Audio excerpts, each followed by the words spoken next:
This video is going to explain how to do maintenance on the pressure booster side of your TB1500HI, specifically how to change the 1/3 PSI check valve, the filter dryer, and the 60 PSI check valve. Before we begin, we want to make sure that the valve for the inlet of the gas, that is the source of gas, is closed, and also we want to, on the high pressure outlet side, make sure that that valve is closed too. So make sure that both on the inlet and the outlet the valves are shut before beginning the maintenance work. Now, on the back side of the system here, there are two pressure relief valves. There is a low pressure relief valve and a high pressure relief valve, and the purpose of these is to relieve pressure that's inside the booster. Now, these are capped at this point, and you can take them off with a 9/16 wrench like this, and when you do, on the low pressure relief valve side, that's going to let all gas come out between the valve here and up to the compressor side. On the high pressure relief valve side, when you take that cap off, it's going to relieve all pressure from the compressors out to the shutoff valve on the outlet of the system. Now, you can, if you want to, attach these to a vent that would go to the outside of the building, or you can simply exhaust the gas into the building itself. That's up to you and how you want to install this. Now, in terms of doing maintenance inside the system, there are three pieces that we're going to replace. One is the 30 psi check, the 1/3 psi check valve, which has already been partially disassembled here, the filter dryer, and the 60 psi check valve, which again we've already partially disassembled just for the purposes of this video. Now, in order to work on the 1/3 psi check valve, you're going to need two 7/8" wrenches, and the way to loosen the check valve is to put one wrench on the nut that's on the body of the check valve itself, and a second wrench is going to go on the nut that attaches it to the pipeline. So you use one wrench to hold pressure on the body of the fitting, and then you'll actually turn the other one to loosen it. When you do, by the time you loosen the nuts here, it's going to look like this. And so you'll loosen each nut and you can pull the pipe away, and when you do, you're going to see that there's a little brass ring on the inside there, and there's a little bit of the pipe which you can see. Pull this away, you'll finish loosening each side of this and simply pull the check valve out. And when you do, the check valve is going to look like this.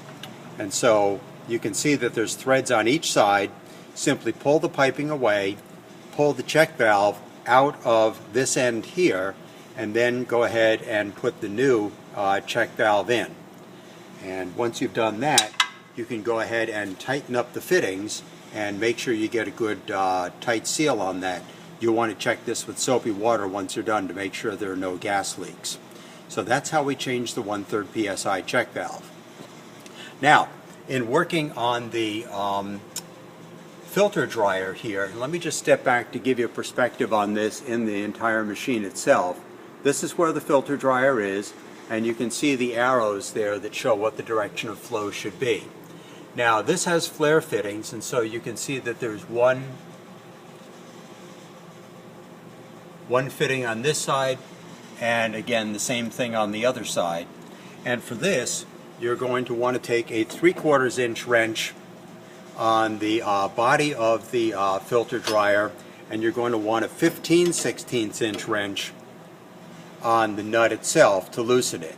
So again, you're going to hold one wrench on the body of the filter dryer just so you don't strip anything, and then actually turn this nut here to loosen it.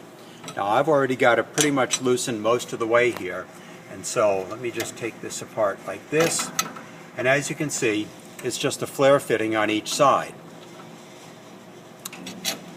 And so what you'll do is loosen the nuts on each side, put the new filter dryer in, make sure the arrow is pointing in the right direction, and then just go ahead and put these pieces back together again. And you'll just go ahead and tighten that up, again using one wrench, the 3/4 inch wrench on the body of the filter dryer and the 5/16 inch wrench on the nut itself, again tightening it to make sure you've got a really tight fit, and you should check that with soapy water when you're done just to make sure that you don't have any leaks. So that's how we change the filter dryer. Next, we have the 60 psi check valve, which is here, and we'll step back just a little bit to show where that is relative to the entire unit.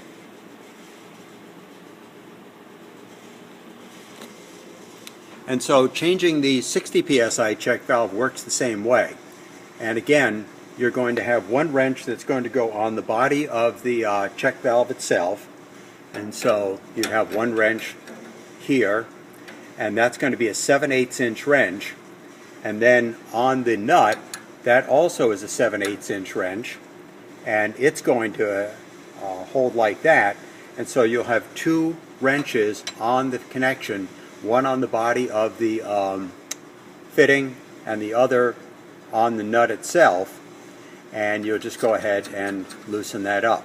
When you do, as you can see, there's a little brass piece in there which stays in place, and so when you pull the nut back, the end will look like this, and it will look the same way on the other side here.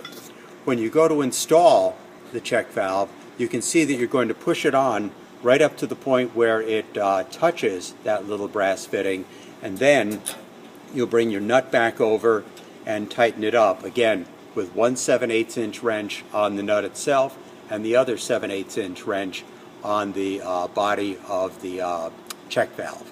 And as I say, you want to make sure that the arrow is pointing in the proper direction for this, which looks like this. And so once you've gone ahead and replaced that and put these pieces back together, you'll tighten it up tight, you'll check it with soapy water or a leak detector to make sure there are no leaks on there, and you will be all set. So once you're done, and once you have completely changed the 60 psi check valve, the filter dryer, and the 1/3 psi check valve, then you want to go back and make sure that you have recapped both the low pressure relief valve and the high pressure relief valve, and then you can open your gas line on the inlet,